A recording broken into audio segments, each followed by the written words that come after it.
Bonjour et bienvenue. 99 des cas de grippe seraient positifs s'ils étaient testés au Covid actuellement. Avec le mode de contamination, ce n'est pas le paludisme. Dans une maison, on peut avoir 3 à 4 personnes tombées malades. C'est le Covid-19 pour le personnel soignant. Ceux qui viennent à l'hôpital, il faut leur dire que ce qu'ils présentent là peut être le Covid-19. Si tu vois leurs ordonnances, ce sont les médicaments contre la Covid-19 qu'on leur prescrit alors qu'on leur a dit qu'ils ont la grippe.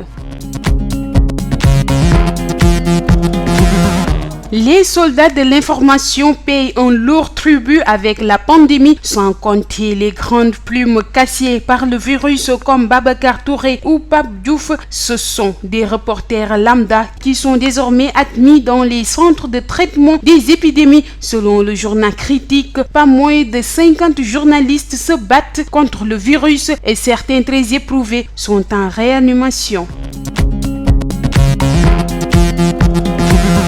Le vaccin anti-Covid-19 Abdoulaye Diouf Sarr réceptionne 500 000 doses. Le ministre de la Santé et de l'Action sociale procédera à la réception d'un lot de vaccins de plus de 3 332 doses de Sinopharm et d'un lot de vaccins de plus de 136 doses de Johnson & Johnson à l'aéroport Blaise Diagne de Diass.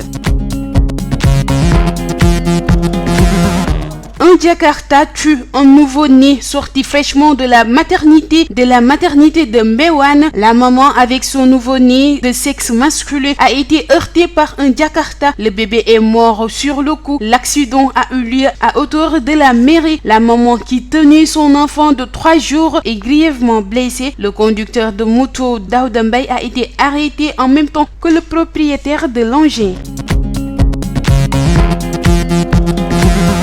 L'État freine l'attribution de 9 hectares du syndicat des impôts et agents du CADES. L'État a décidé de servir contre ces attributions faites entre services dans la clandestinité totale. En effet, la commission de contrôle domanial doit incessamment se réunir pour révoquer les attributions en cause. Le ministre des Finances et du Budget, agissant sur instruction du président de la République, a transmis des ordres très précis dans ce sens. Maintenant, place à l'actualité internationale. Un grand jour pour la Côte d'Ivoire. Ouattara et Gbagbo se rencontrent. Leur dernier poignet de main remonte à plus de 10 ans. Le président ivoirien Alassane Ouattara et son prédécesseur Laurent Gbagbo doivent se rencontrer. Une première depuis leur duel à l'élection présidentielle de 2010 qui avait débouché sur une violente crise.